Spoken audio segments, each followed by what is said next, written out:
kita belum berbicara ke penguasaan konten sih, kita tidak pasti tidak ragukan ya.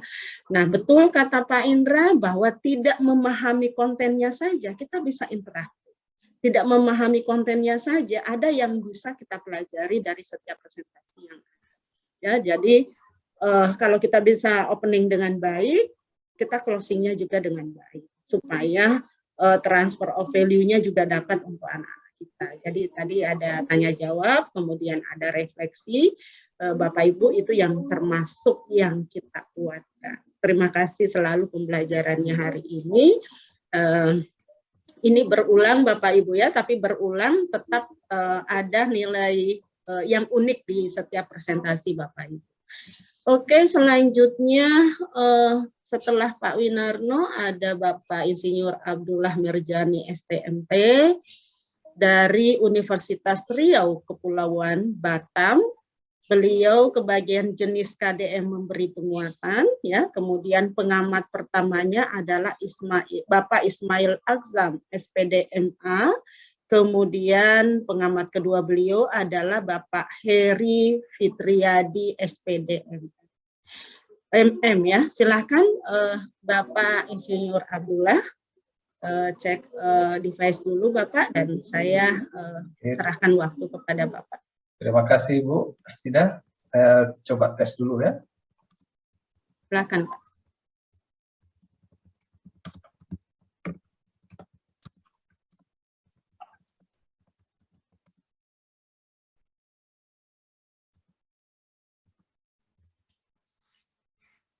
Oke, nampak anunya, PowerPoint-nya? Sudah Pak. Oke. Ini tadi saya tiru Pak Indra. Oke, terima kasih. Assalamualaikum warahmatullahi wabarakatuh. Waalaikumsalam warahmatullahi wabarakatuh. Syukur alhamdulillah kita berjumpa lagi di kelas kita setelah libur 1 semester kemarin ya. Ini kuliah perdana kita semester ini. Jadi kuliah kita mengenai penjaminan dan pengendalian mutu atau kualitas ya. Salam dan salawat kita sampaikan kehadiran junjungan Rasulullah sallallahu alaihi wasallam. Allahumma sholli ala sayyidina Muhammad wa ala sayyidina Muhammad. Bismillahirrahmanirrahim. Rekan-rekan semua, kita akan menyampaikan kuliah perdana mengenai pengendalian penjaminan mutu ya. Kalau di kalangan apa namanya industri itu dikenal dengan QA dan QC ya. Jadi sering dipakai. Jadi ini adalah mata kuliah yang digunakan sebenarnya dalam kegiatan sehari-hari ya. Mudah-mudahan paparan hari ini bisa jelas dan memberi semangat buat kita semua. Oke, saya lanjutkan.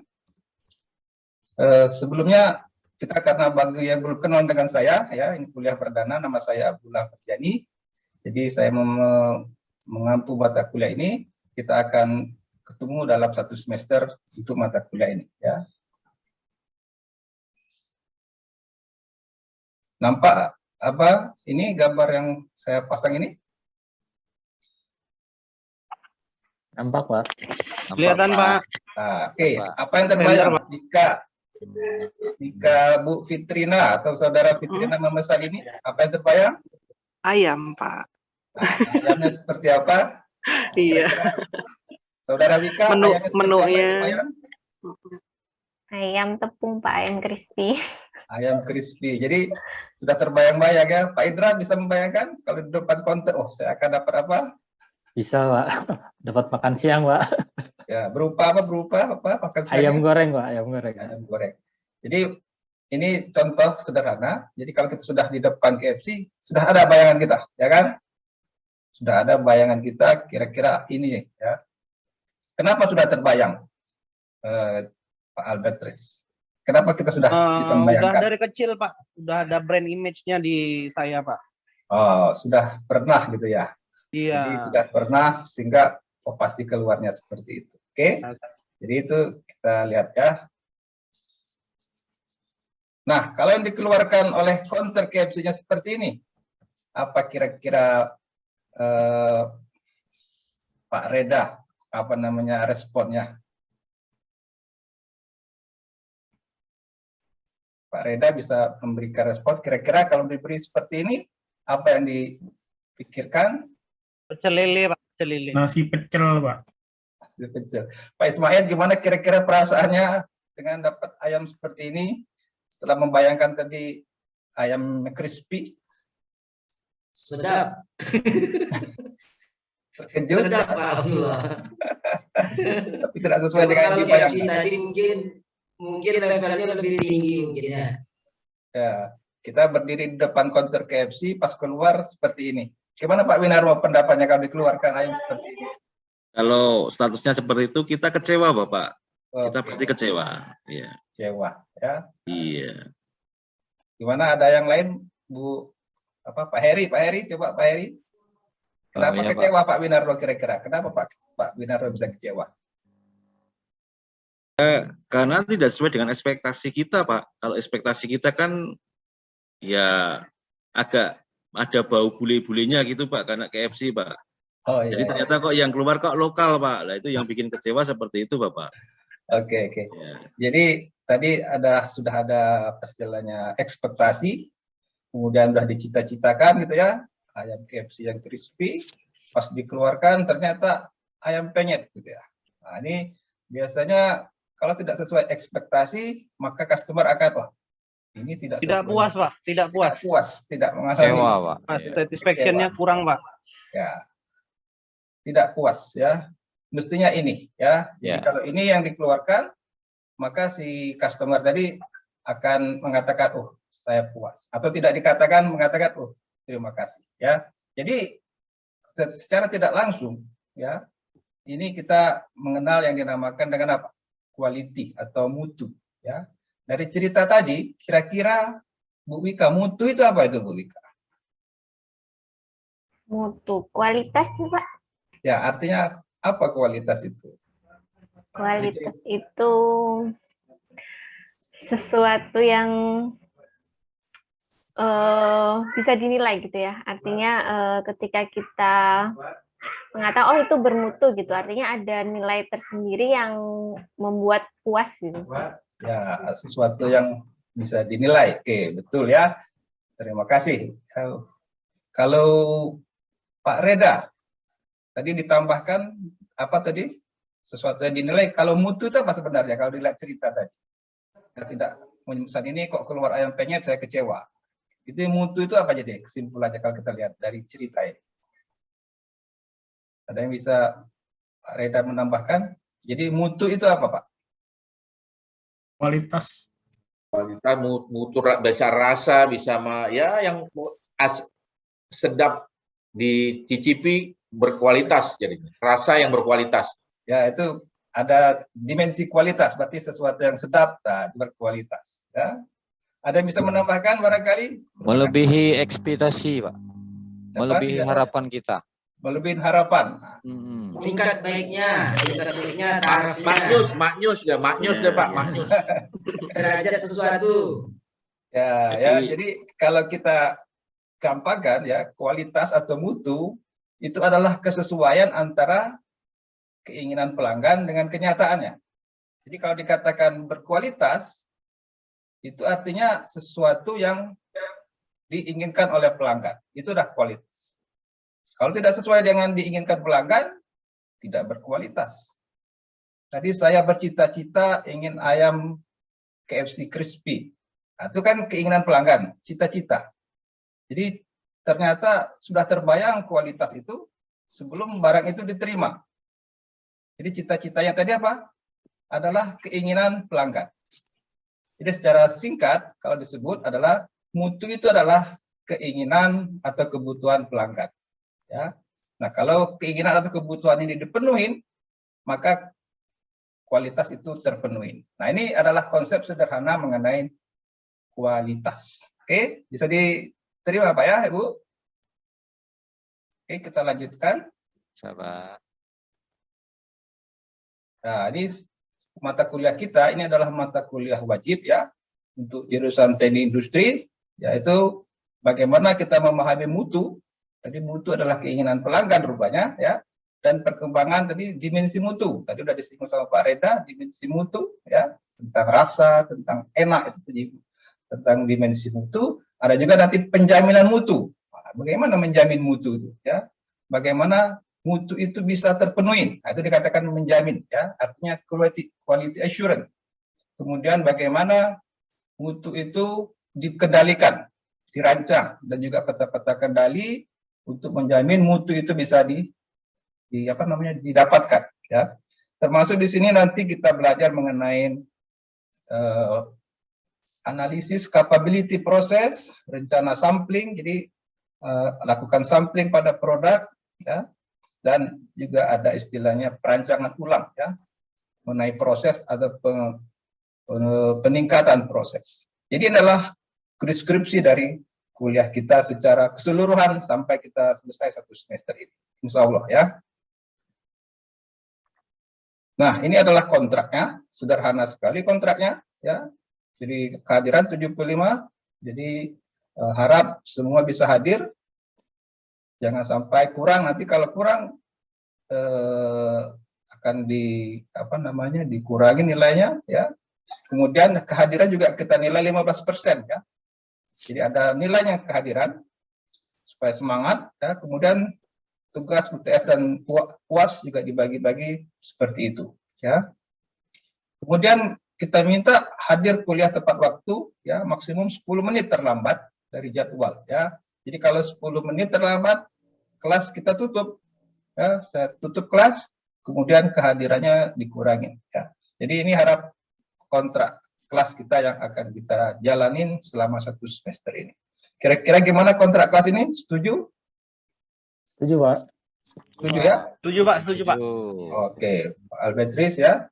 Nanti tolong dipantau kawan-kawannya. Ya, Pak. Hadir. Oke, terima kasih. Kita lanjutkan. Nah, ini adalah tujuan kuliah kita untuk pertemuan hari ini, ya. Jadi kita ada 5 tujuan, ya, supaya bisa jelas. Pertama, menguraikan kapan dimulainya proses penjaminan mutu dan pengemadilan mutu, ya.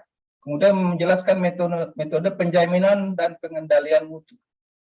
Mampu mengenali dokumen yang berkaitan tentang penjaminan mutu dan menjelaskan pembagian tugas dalam organisasi perusahaan untuk QA dan QC dan menjelaskan dimensi mutu pada proses, ya. Jadi ini adalah target kita untuk kuliah hari ini, ya. Mudah-mudahan bisa tercapai semua. Nah, ini adalah reference yang akan kita gunakan. Ini 1 dan 2 itu adalah reference utama kita. 3 dan 4 ini adalah reference tambahan. Dan tidak menutup kemungkinan kita ada tambahan dokumen yang lain, ya. Seperti ada standar, ada juga jurnal. Jadi ini bisa ditambahkan di reference kita, ya. Kemudian reference ini akan kita share nanti dari saya sudah ada share-nya.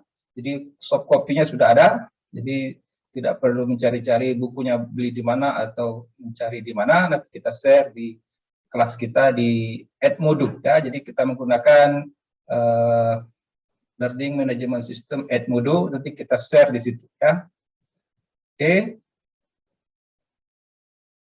Nah, tadi kita bicara tentang ayam itu. Sekarang ini ada istilahnya definisi formal dari quality itu atau mutu, ya. Jadi tadi kita bahas itu adalah sesuai dengan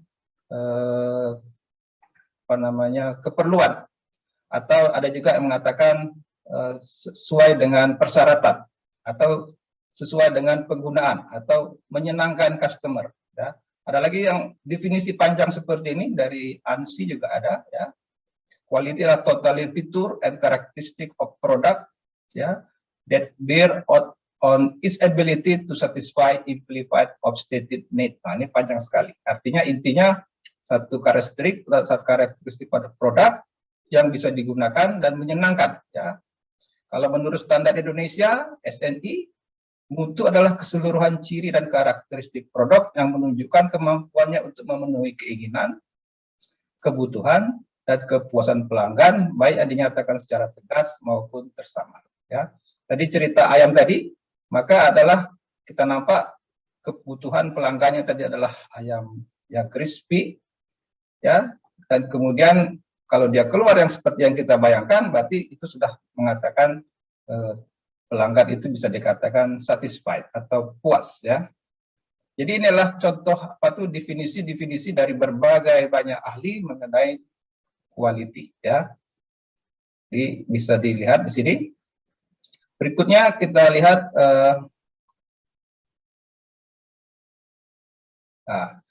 bicara dimensi. Bukan hanya benda mempunyai dimensi, tetapi quality atau mutu juga mempunyai dimensi. Artinya dimensi itu artinya bersegi-segi gitu ya. Kalau kita bicara segi 4, segi 5 gitu ya. Begitu juga quality of dimension. Di sini dikatakan secara formal ada 8. Ya. Jadi pertama performance. Ya, performance itu artinya kemampuan. Ya. Kalau kita beli misalnya mobil balap, performance-nya bisa ngebut ya. Tapi kalau misalnya kita beli mobil yang biasa-biasa saja, performanya ya biasa-biasa saja. Jadi performance ini adalah sesuai dengan kapasitas dia lah performance. Ya. Kemudian reliability, artinya biasa diandalkan.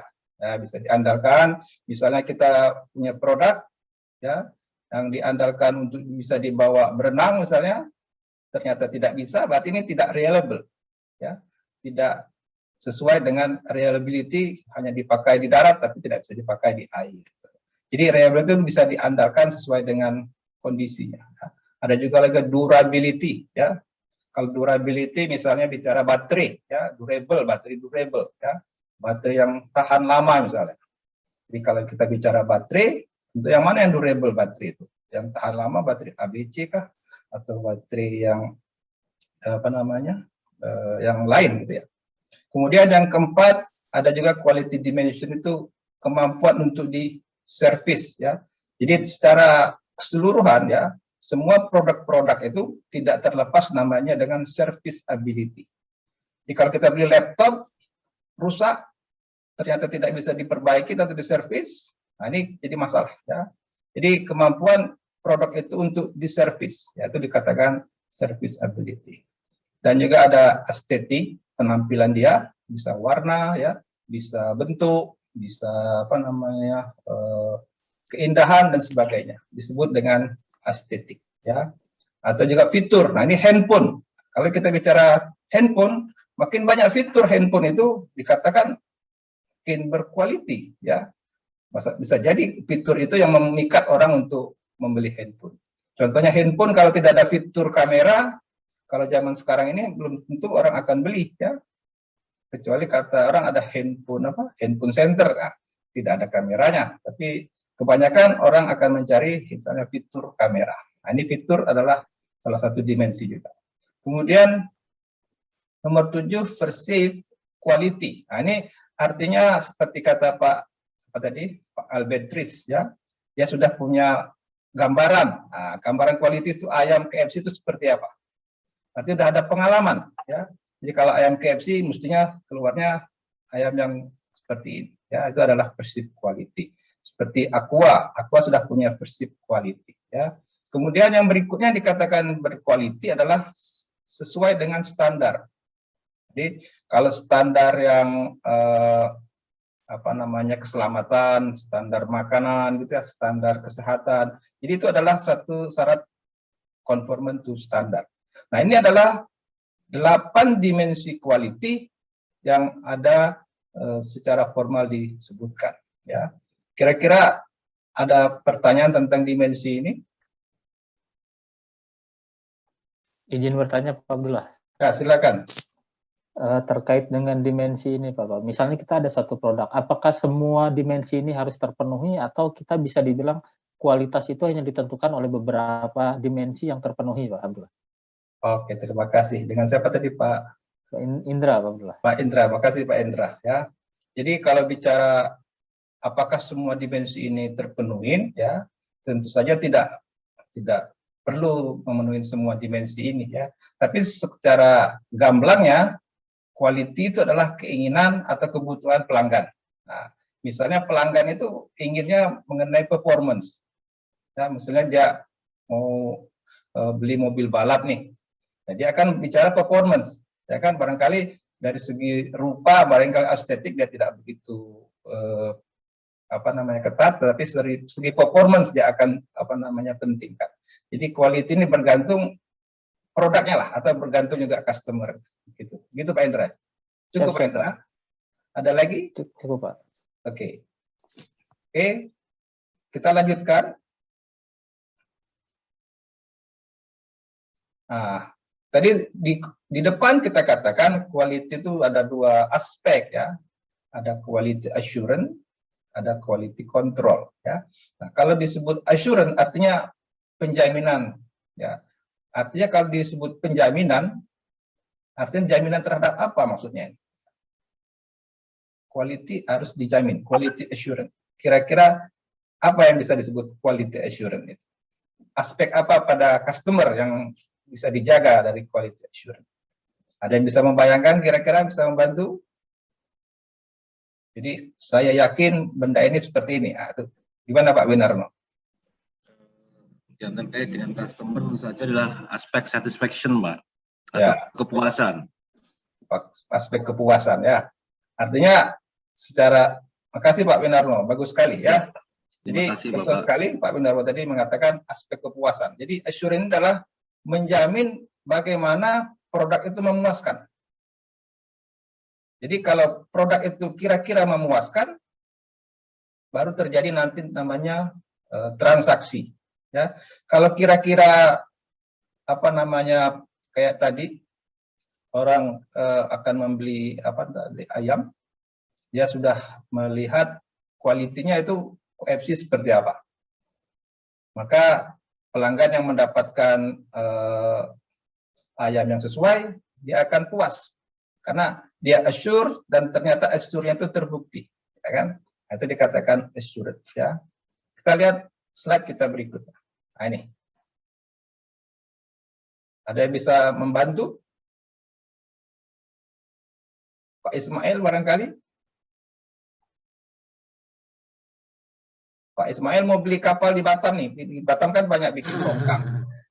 Kira-kira bagaimana Pak Ismail biar memastikan tongkang ini sesuai dengan ukurannya, dibuat tepat waktu? Wah, gimana kiranya? Apa yang Pak Ismail perlukan?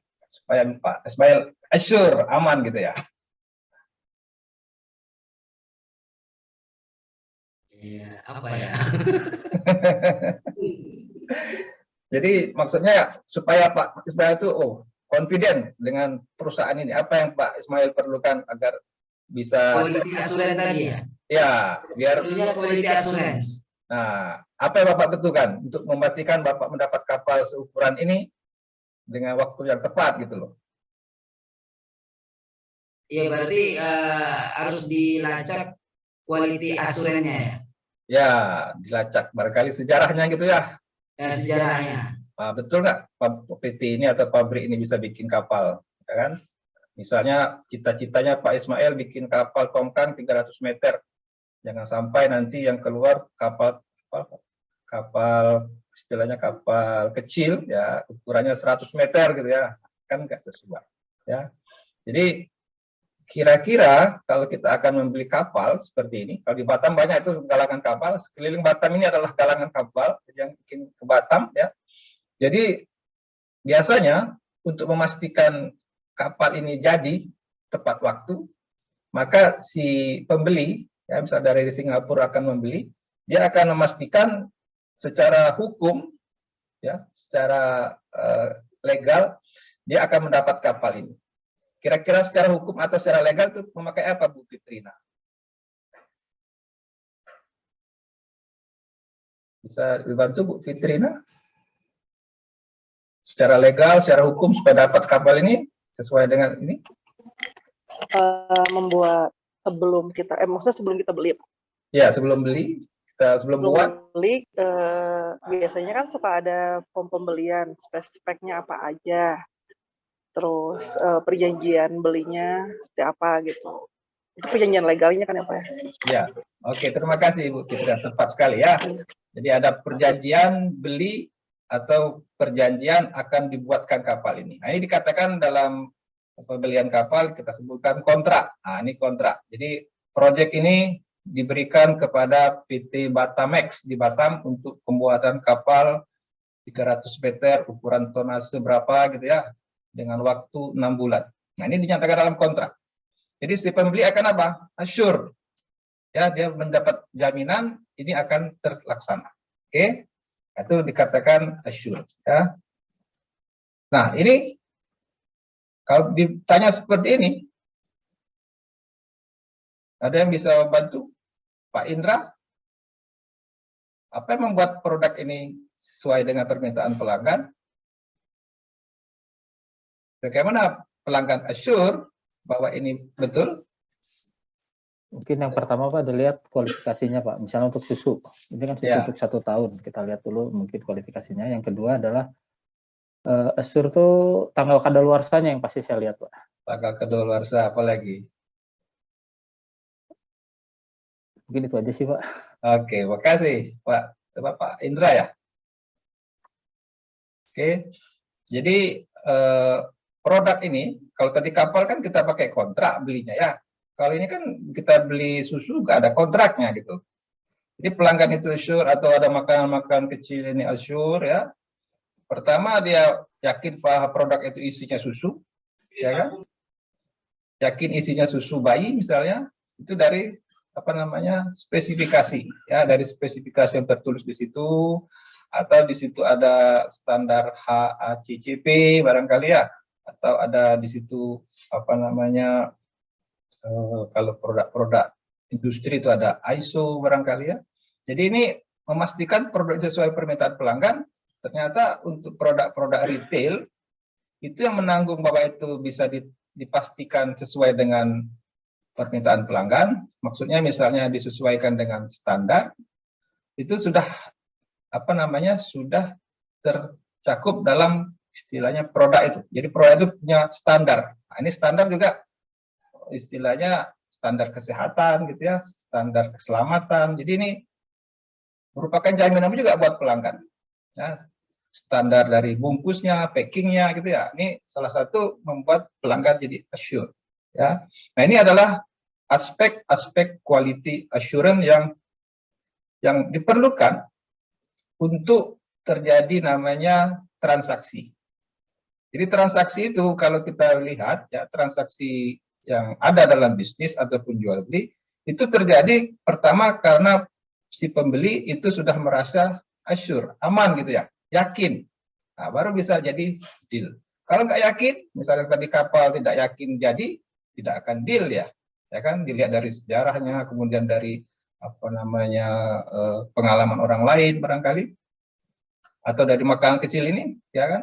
Kalau ternyata misalnya sudah yakin dari bungkusnya, dari halalnya ada tulisan halal, maka pelanggan akan assure. Jadi faktor untuk terjadinya transaksi itu adalah salah satunya adalah quality assurance tadi. Oke, sampai sini ada pertanyaan? Apakah cukup jelas? Cukup Pak. Oke. Jelas Pak Abdullah. Nah, jadi kita bisa lihat di sini ya, tadi cerita-cerita, ternyata yang membuat satu quality itu menjadi assurance ya, bisa dijamin ya, itu salah satunya adalah kontrak. Ya, tadi disebut oleh Bu Fitri ya, itu kontrak. Ya, jadi kontrak ini misalnya untuk membeli tadi tongkang atau pesawat atau proyek. Ya. Ini adalah salah satu cara si pembeli memastikan bahwa apa yang dia inginkan itu bakal jadi, ya, aman ya, jadi. Kalau nggak jadi ada sanksi, ya kan? Begitu juga si pembuat atau fabrikator atau yang mengerjakan, ya kan? Dia bisa punya aman juga karena ada kontrak akan dibayar. Nah itu kan salah satu cara saling aman gitu ya. Kemudian tadi standar, ya, standar makanan, standar packing, ya kan. Nah ini adalah juga bentuk dari quality assurance. Ya, jadi kalau kita lihat standar minuman, standar packing itu, misalnya kalau ada iklan ISO gitu kan, nah ini juga membuat pelanggan merasa aman sehingga dia kalau kita sebagai apa namanya purchasing gitu ya, salah satu syaratnya misalnya harus ISO 9000 perusahaannya, harus ada ISO 14000. Oh ini boleh dibeli nih produk dari PT ini karena sudah ikut standar ISO. Oke. Ada juga quality assurance itu mereka mempunyai prosedur, ya. Jadi prosedur ini juga salah satu memastikan bahwa tadi yang dibuat tadi, misalnya pembuatan kapal tadi, itu kan ada tahapan-tahapannya, ada prosedur-prosedurnya, ya kan? Jadi kapal itu dibuat mempunyai tahapan-tahapan, dan tahapan-tahapan itu memastikan kapal itu jadi sesuai dengan standarnya, sesuai dengan requirement-nya, sesuai dengan waktunya. Nah, ini disebut prosedur. Jadi adalah cara-cara kita memastikan ada namanya quality assurance di sini. Oke, bisa Pak, ditangkap ya Bapak Ibu? Sangat bisa Bapak. Oke, Siap, Pak Abdullah. kita lanjutkan. Nah, ini adalah contoh-contoh standar ya. Jadi ada ASTM, ada TÜV, ada Australian Bioplastic, macam-macam standar. Nah, ini adalah salah satu membuat produk itu bisa membuat pelanggan itu assure dan menjadikannya sebagai barang yang dijadikan untuk dibeli atau jadi transaksi bisnis. Ya. Nah, kembali lagi ke cerita tadi. Jadi kalau kita runut balik ke depan tadi, jadi quality itu dimulainya kapan? Sebelumkah, selama produk dibuatkah, atau setelah produk itu jadi? Ada yang bisa bantu saya?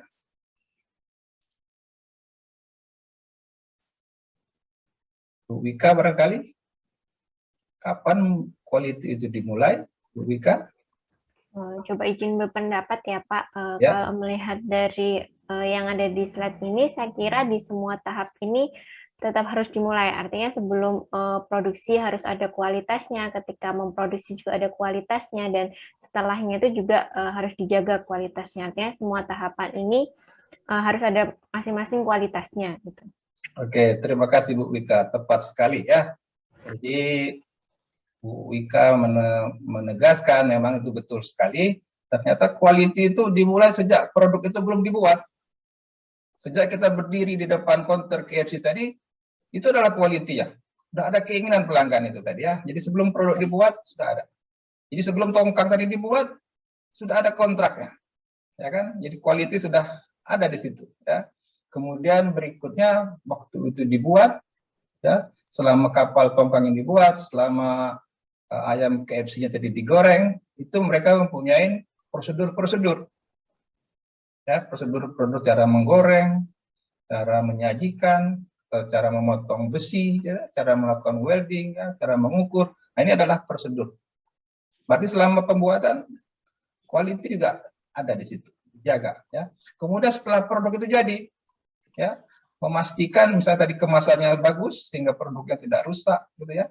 Kemudian kalau kapal tadi dibuat ada pemeriksaan terakhir, ya kan?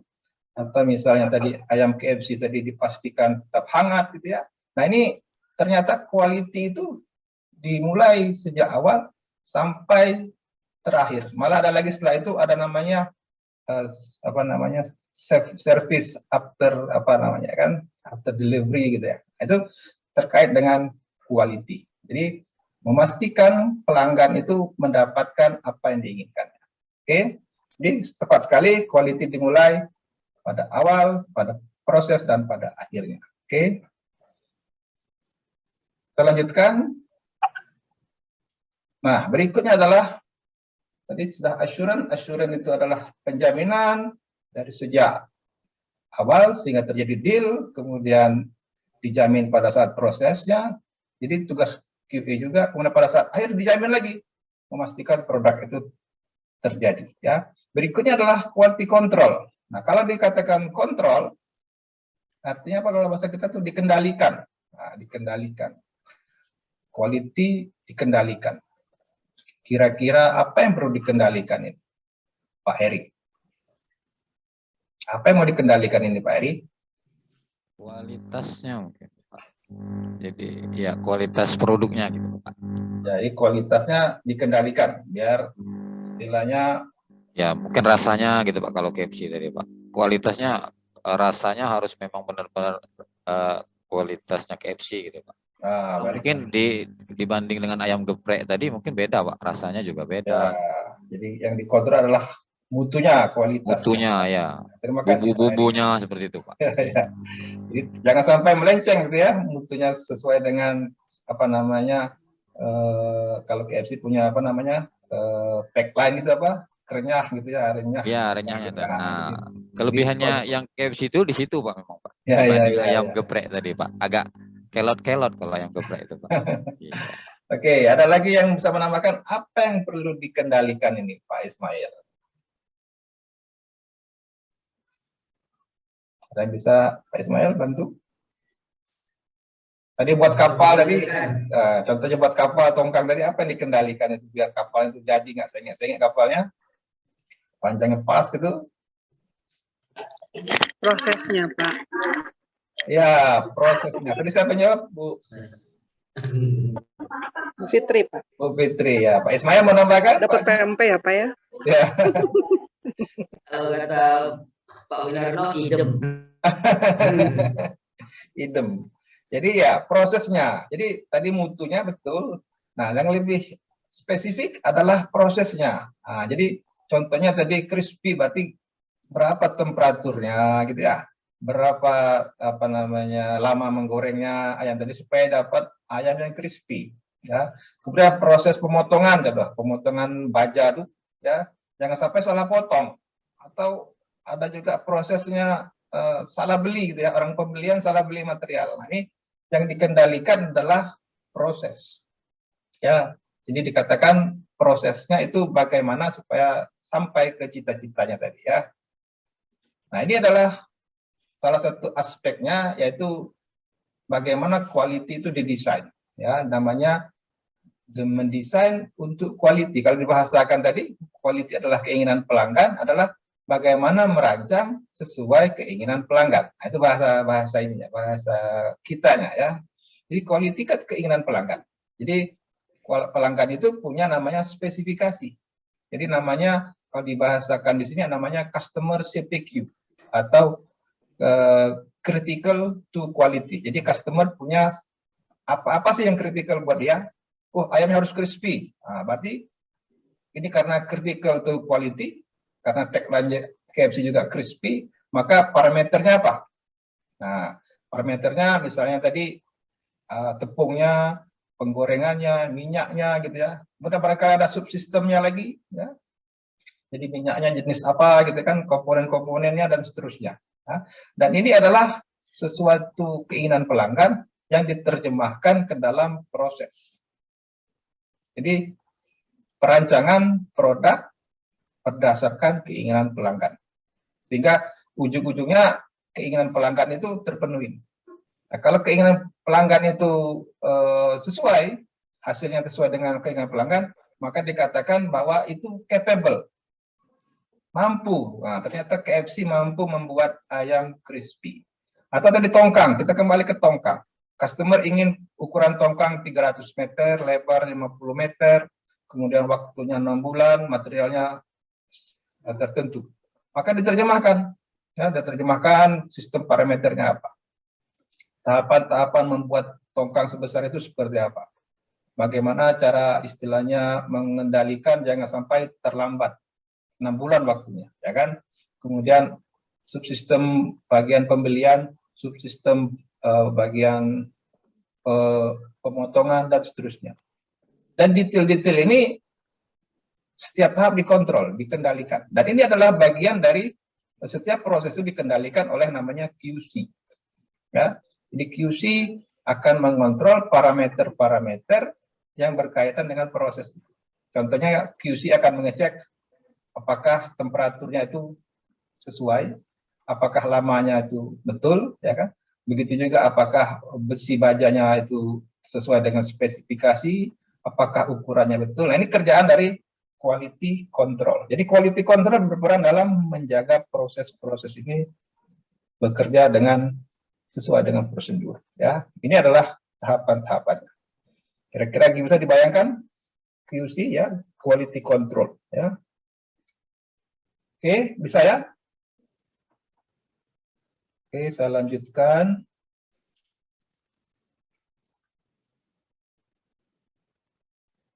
Nah, berikutnya, kalau kita bicara proses, tadi Kita kembali lagi ke pembuatan apa namanya ayam. Jadi mohon maaf, ayam diulang-ulang terus. Jadi jangan sampai nanti mau makan lagi nih gara-gara ayam ini ya. Jadi contohnya proses tadi kan bermacam-macam tuh. Salah satunya misalnya penggorengan. Nah, penggorengan ini ada temperatur, ada jenis minyak, ada lamanya gitu ya. Nah ini adalah sesuatu yang perlu dikendalikan.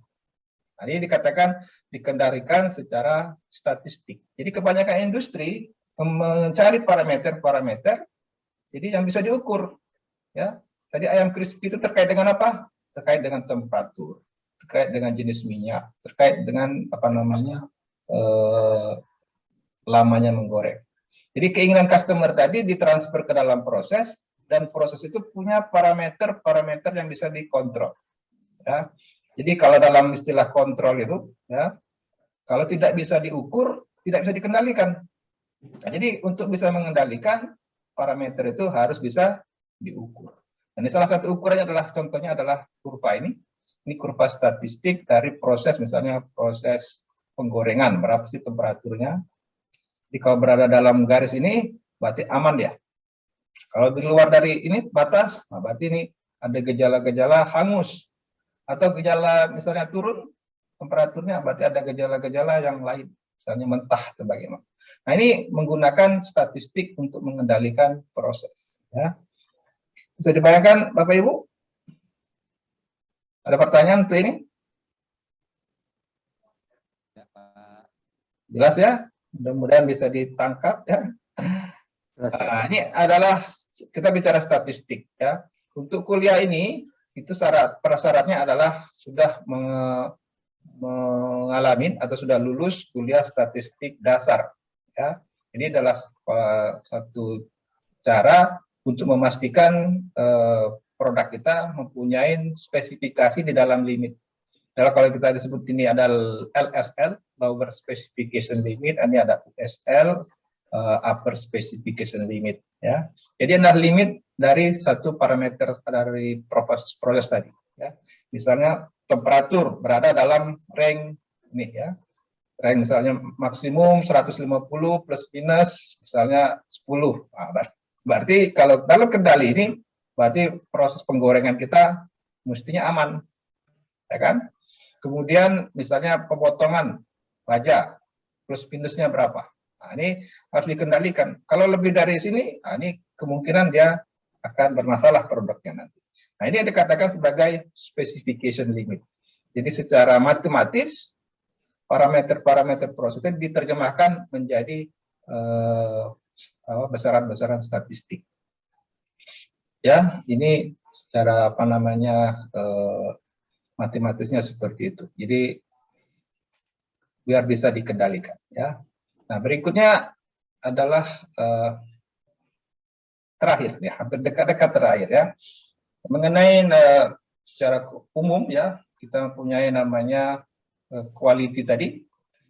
Jadi untuk mengendalikan quality itu ada namanya umbrella of quality ya. Ini secara gambar seperti ini, umbrella ini terdiri dari quality management system. Jadi sebagai payungnya, sebagai keseluruhannya, ya, bagaimana pihak operation memastikan quality itu dijalankan sesuai dengan prosedur QMS. Ya. Yang kedua adalah quality assurance. Nah, semua activity ini mendemonstrasikan kemampuan atau servis atau produk yang akan memenuhi persyaratan. Ya, kemudian untuk menjamin itu terjadi, maka tahapan-tahapannya itu dilakukan dengan kali atau quality control. Ya. Ini dikatakan sebagai umbrella of quality. Ini cerita kita saya gambarkan menjadi satu payung seperti ini. Oke, bisa di ini gimana? Ada pertanyaan mengenai ini sampai sini? Sebelum kita lanjutkan, ini sedikit lagi kayaknya ya. Dilanjutkan saja, Pak. Oke, lanjut kita? Ya. Oke, saya lanjutkan.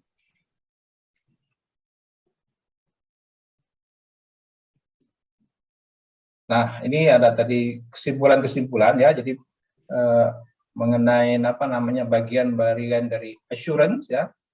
Jadi kalau kita lihat assurance itu di tengah mengayomi ke semua ya. Jadi assurance ini merupakan pihak yang bertanggung jawab memastikan produk itu ditahuin atau dipahamin oleh semua bidang ya. Dari pihak development, dari pihak production, dari logistik. Ini menjamin satu tujuan untuk keinginan pelanggan itu terpenuhi. Ya, jadi bukan hanya quality assurance itu istilahnya berawal dari apa namanya ujungnya saja melakukan sampling atau bagaimana, tapi assurance ini harus menjadi apa namanya awareness dari pihak-pihak logistik. Ya. Jadi misalnya dari segi material, dia juga harus aware kapan itu harus datang, material jenisnya apa, support apa yang dibutuhkan untuk menjamin kapal itu tadi jadi gitu ya. Pihak development juga seperti itu ya, melakukan riset dan analisis barangkali ya, supaya dengan quality yang lebih cepat, lebih bagus, supaya mencari metode yang lebih baik gitu ya. Nah ini ada di bagian development.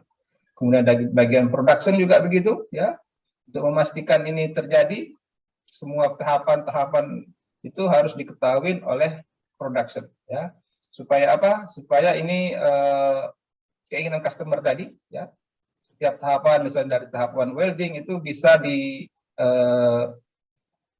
dipenuhi ya, begitu juga yang lain ya. Jadi quality assurance itu menutupin atau memayungi semuanya ya.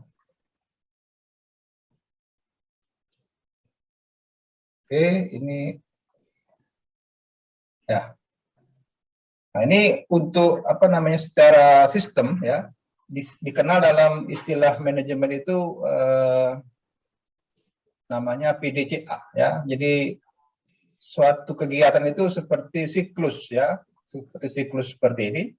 Jadi kegiatan pengendalian kualitas, kelihatan quality assurance ini bergulir dari planning, do, check, action secara berkesinambungan ya. Jadi misalnya dari planning ya, planningnya adalah membuat satu kapal gitu ya, kemudian plan diteruskan menjadi action gitu ya, do gitu ya, lakukan apa yang dilakukan, kemudian setelah itu sebelum dilakukan semua plan-plan ini ya, dilakukan namanya check and balance ya, supaya bisa dipastikan betul, kemudian baru action. Contohnya kalau dalam di kegiatan fabrikasi itu misalnya ukur 2 kali misalnya, potong 1 kali, nah, kan contohnya itu seperti itulah ya, plan, do, check, action, terus menerus seperti ini ya. Ini saya tidak detailkan penjelasannya, nanti kita akan detailkan ini di kuliah selanjutnya. Jadi ini adalah salah satu apa namanya cara berpikir lah ya, plan, do, check, action ya. Kemudian berikutnya, nah, ini adalah dokumen-dokumen yang terkait dengan quality assurance tadi ya. Contohnya adalah ISO ya. Di dalam ISO itu tadi ada QMS ya, Quality Management System, dengan dokumen-dokumen ini semua. Nah, untuk memastikan ini jalan, maka manajer quality atau manajer yang bertanggung jawab di sini ya, akan memastikan bahwa sistem dokumen ini berjalan dan dilakukan oleh setiap pihak yang bersangkutan ya, baik itu dari apa namanya material, dari production, dari testing dan semuanya ya. Jadi ini QMS ini terdiri dari sampai ke sini ya, organisasi semuanya di sini ya. Nah, ini adalah salah satu dokumen yang memastikan bahwa quality assurance itu terpenuhi. Contohnya dengan menggunakan standar ISO 9001 ya. Ini dikatakan revisi tahun 2008. Nah, kalau ini dipenuhi ya, dipenuhi dan diaudit oleh pihak luar atau pihak internal atau pihak juga eksternal, maka dikatakan bahwa perusahaan ini telah memenuhi persyaratan ISO 9001. Artinya apa? Bahwa mereka mempunyai quality yang di-assure Karena apa mereka di Azure? Karena mereka punya tahapan-tahapan pengendalian yang jelas di sini. Ya, nah ini salah satu dokumen yang diperlukan dalam penerapan quality assurance. Ya. Oke, masih bisa dilanjutkan, masih cukup bateri kita, belum ngantuk kan ya? Habis makan ngantuk ya. Saya percepat ya, waktunya hampir habis ya. Oke. Nasinya di kepala, Pak. Gimana? Nasinya balik ke mata, bukan balik ke perut. Oke. Makan siangnya tadi. Ya. Jadi ini sebagai berikutnya adalah sebagai apa namanya motivasi ya. Jadi tadi kita bicara quality, ternyata quality itu perlu orang yang menjalankannya. Salah satunya adalah bagian apa? Quality assurance ya. Quality assurance ini bekerja menjamin sejak awal sampai barang itu dikirim atau diterima oleh customer. Jadi bisa saja menjadi auditor atau bisa menjadi internal auditor gitu ya. Atau bisa menjadi apa namanya membuat prosedur. Jadi quality assurance ini memastikan itu terjadi ya. Nah, berikutnya adalah personal quality control. Nah, kalau dikatakan personal quality control artinya orang memastikan step-step dalam proses itu terpenuhi, terjamin. Nah, ini dikatakan quality control. Nah, ini quality control misalnya mempunyai spesifikasi, mempunyai apa namanya dimensi, mempunyai prosedur, standar kerja. Nah, ini dijamin oleh personal yang di bidang quality control. Jadi quality control skupnya adalah langsung terhadap pekerjaan, ya. Jadi mengukur ya dan sebagainya. Ya, ini personal tadi ada quality assurance dan juga quality control. Nah, biasanya personal ini dipisahkan ya antara quality control dan quality assurance. Dan pihak-pihak yang lain terkait dengan quality ada juga quality manager ya dan sebagainya ya. Nah, ini adalah sertifikat yang terkait dengan personal quality ya. Jadi kalau kita nanti rekan-rekan mau berkecimpung di bidang quality, ini adalah ada sertifikat profesional untuk orang-orang yang berkecimpung di bidang quality. Dan ini kalau sertifikat misalnya ada ASQ certified, ada quality auditor, quality engineer, Six Sigma dan segala macam, atau ada SWIP untuk sertifikat untuk welding ya. Ada juga sertifikat untuk European Quality Organization ya. Nah, ini adalah jaminan mutu untuk orang-orang yang terlibat dalam pekerjaan profesional di bidang quality ya. Gimana berminat untuk berkecimpung di bidang ini Bapak Ibu?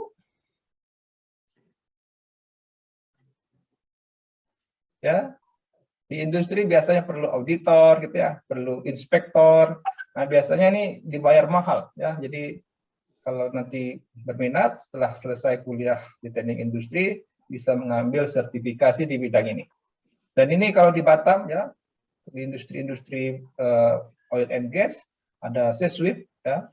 Ini lumayan ya, sangat prestis atau juga ASQ atau juga CAN gitu ya. Nah, ini adalah pekerjaan profesional. Jadi bisa berkecimpung di sini. Oke. Nah, itu adalah kuliah kita hari ini ya. Jadi kita cek lagi apakah 1, 2, 3, 4 ini bisa dipenuhi ya. Jadi saya harap bisa mampu menguraikan. Jadi dimulai kapan? Dimulai pada saat awal dalam proses dan juga pada akhirnya ya. Metode-metodenya tadi ada ya, ada kontrak, ada standar, ada prosedur ya. Kemudian ada metode statistik ya. Kemudian dokumen-dokumen terkait adalah misalnya tadi apa ISO ya, ataupun prosedur ya, atau working instruction. Kemudian pembagian tugas ya, ada quality personal, ada quality assurance ya. Dan dimensi mutu tadi ada beberapa ya. Jadi ini adalah akhir dari kuliah kita. Kira-kira ada pernyataan atau pertanyaan, silakan. Sebelum kita akhirin ya. Kemudian ada tugas ya, setelah ini ada tugas yang telah kita setting di Edmodo. Jadi kita menggunakan Edmodo untuk learning management sistemnya. Jadi nanti dilihat di Edmodo tugasnya adalah mengenai rangkuman kuliah kita dan memberikan contoh-contoh yang aktual yang terkait dengan lingkungan rekan-rekan semua ya. Bagi yang bekerja di galangan atau bekerja di industri manufaktur, silakan menggunakan contoh-contoh yang sudah dikenal di tempat kerjanya masing-masing ya. Kira-kira ada pertanyaan sampai sini? Izin Pak. Gimana? Izin tanya Pak. Ya silakan. Ya kemarin itu Pak waktu kita kuliah kita diberi angket Pak Ya. oleh perguruan tinggi kita untuk penjaminan mutu juga itu Pak ya berarti Pak ya untuk Ya. sekolah kita gitu Pak ya. Oh ya ya. Jadi angket itu adalah memastikan salah satunya keinginan pelanggan ya. Di keinginan pelanggan itu bisa didapat dari angket itu. Oh inginnya mahasiswa seperti apa, ya kan? Inginnya barangkali kalau disampaikan dosen, dosennya pinginnya seperti apa. Jadi angket juga bisa mengukur keinginan pelanggan dan juga bisa mengukur tercapai atau tidaknya kepuasan pelanggan. Nah ini contohnya kalau ada angket menyatakan bagaimana Anda puas levelnya 1, 2, 3, 4, 5, ini juga mengukur. Jadi ada dua hal yang diukur ya, keinginannya dan tingkat kepuasannya. Gitu Pak. Terima kasih Bapak. Oke, ada lagi? Oke, kalau tidak ada ya, terima kasih atas perhatiannya. Kita insya Allah jumpa lagi minggu depan dengan kuliah kita selanjutnya yang lebih detail dan mudah-mudahan lebih menarik dari kuliah hari ini. Ya. Terima kasih. Alhamdulillah kita sudah selesai kuliah pada hari ini. Terima kasih. Assalamualaikum warahmatullahi wabarakatuh. Waalaikumsalam warahmatullahi wabarakatuh. Ya, saya minta izin Bu Arnida. Silakan Pak. Silakan Pak. Ya, alhamdulillah kita tadi sudah menyaksikan presentasi atau praktik mengajar dari Pak Abdullah Merjani ini. Kalau saya lihat apa yang dipraktekkan atau yang dipresentasikan oleh Pak Abdullah itu semua jenis keterampilan dasar mengajarnya, jenis KDM-nya ini semuanya diborong ya. Nampaknya semuanya ada, membuka menutupnya ya, dari memberi penguatan, kemudian bertanya dasar, dimulai dengan KFC dulu gitu ya. Nah, sehingga terbayang oleh mahasiswanya nanti, oh iya, jadi memang perlunya peningkatan mutu, pengendalian mutu.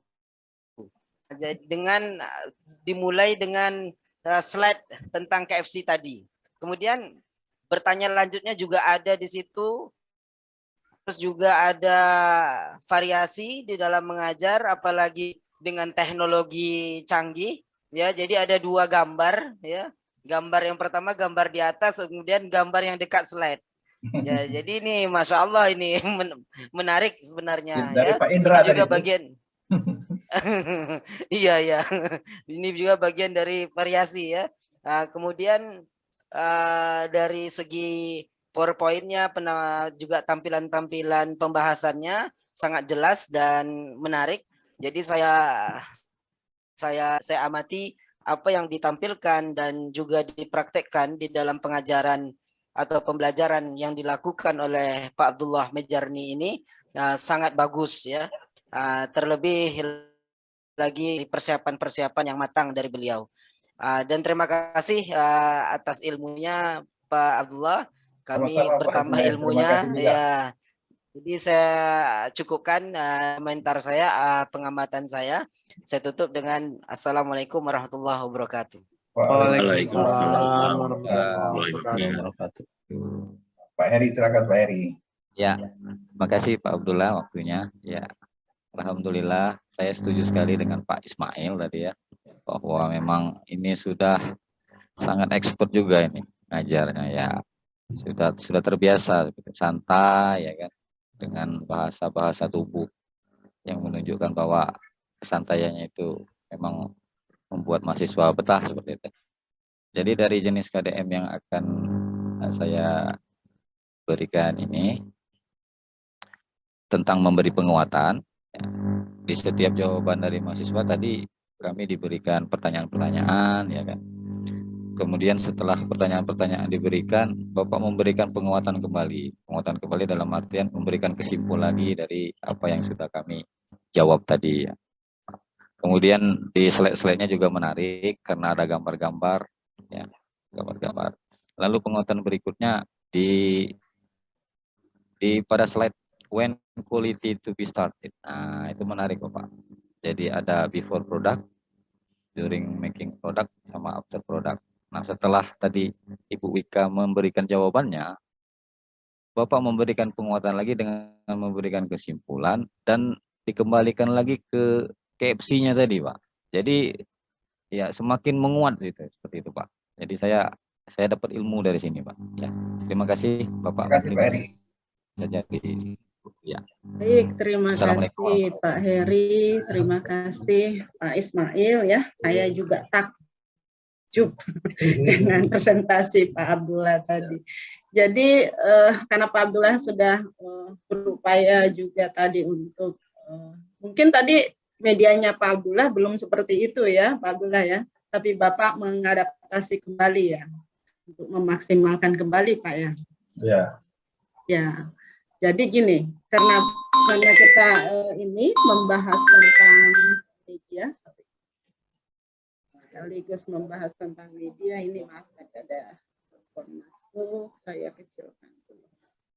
Nah, Bapak Ibu, kalau tentang media, satu, kesesuaian antara sub CPMK dengan materi yang ada di media tersebut. Nah, ini tambahan ini. Ya, karena Pak Abdullah sudah menayangkan dengan baik, jadi kita menekankan kembali, memperkuat lagi prinsip-prinsip pengembangan medianya.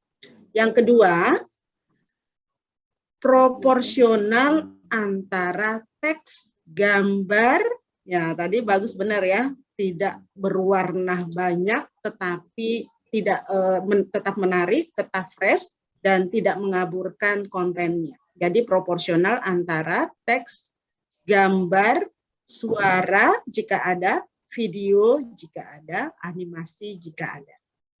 Semakin tinggi atau semakin tinggi usia audiens kita, biasanya kita menghindari full color, ya, full picture, full sound atau audio. Kenapa? Karena memang karakteristik peserta didik atau audiens kita tidak menuntut itu akan membuat pusing. Tapi semakin rendah usianya, biasanya kita banyak memainkan warna, gambar, suara, dan sebagainya. Nah, itu juga kita harus kenali, ini ada hubungannya dengan psikologi pendidikan. Ada yang namanya perkembangan peserta didik. Ya, dan Pak Abdullah juga sudah memperhatikan itu dengan baik. Saya yakin tadi tidak ada yang orang Sunda. Saya bukan orang Sunda Bapak Ibu, cuma 5 tahun tinggal di Sunda. Saya di Jawa Barat, saya sering gunakan istilah liar gitu, liar, pusing gitu, karena terlalu ramai kan. Itu tadi saya yakin tidak ada yang liar gitu lihatnya. Ada kesan ramah, ada kesan bahwa yang disampaikan itu benar-benar PowerPoint, not power word ya Pak Abdullah ya, dan Bapak menjelaskan setiap poin itu dengan baik. Nah, tadi saya mengulang dulu, kesesuaian sub CPMK dengan materi, proporsional ya, semua yang masuk di konten kita, apakah gambar, suara, teks, grafik, apapun itu proporsional.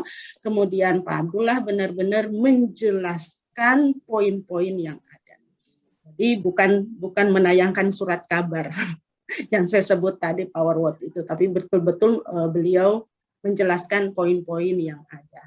Apalagi tematik. Semua gambar yang ada adalah gambar yang mendukung pemaknaan setiap uraian, setiap materi. Ya kan aneh kalau tiba-tiba ya betul, jadi aneh kalau tiba-tiba Pak Abdullah menjelaskan tentang apa, kemudian gambar selfie beliau yang muncul, itu kan aneh. Maksudnya itu tidak tematik. Ya, atau Pak Abdullah hobi naik sepeda, tiba-tiba background-nya gambar-gambar beliau waktu naik sepeda, itu tidak tematik. Jadi tadi beliau sudah berhasil menampilkan simbol, gambar yang tematik. Ya. Dan satu lagi Bapak Ibu, tolong jangan overload kalau bikin media. Sebagus apapun media, kalau terlalu lama, terlalu banyak, apa yang kita lakukan Bapak Ibu, sesuatu kalau terlalu banyak, kalau Bapak Ibu dapat pesan WA itu panjang kali lebar, padahal isinya sebenarnya bagus, tapi kita lakukan apa kalau seperti itu? Skip Bu biasanya. Skip ya. Skip jadi ya. Ya.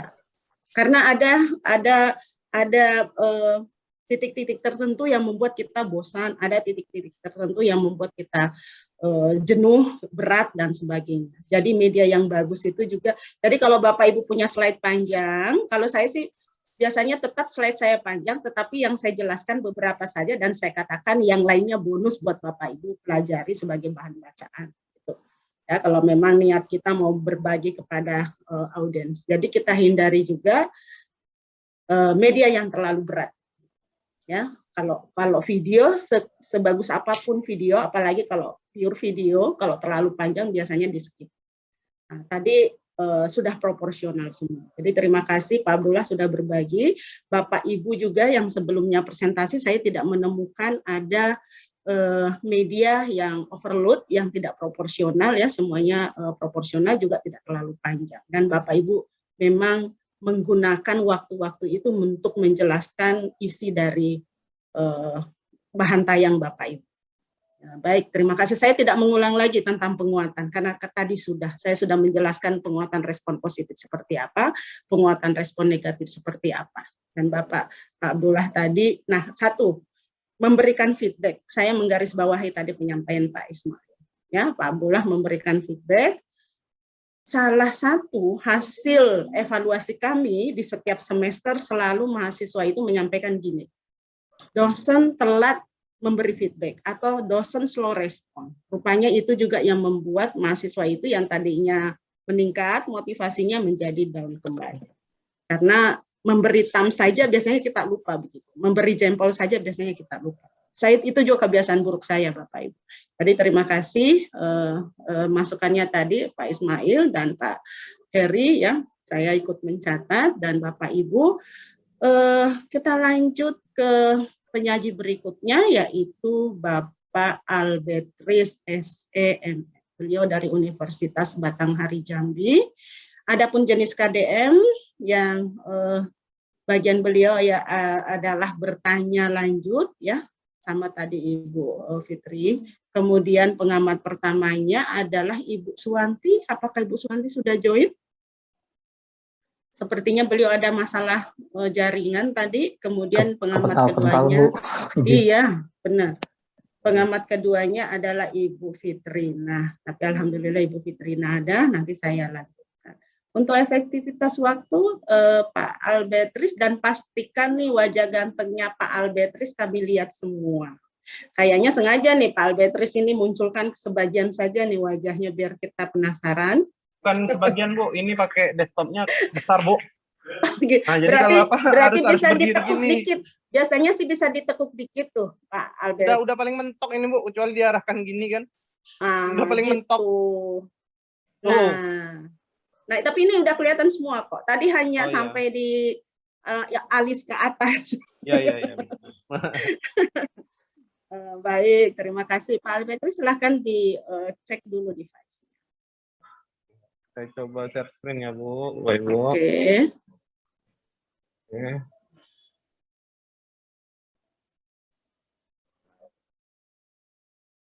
Kasihan ya ini Ibu siapa yang belum join.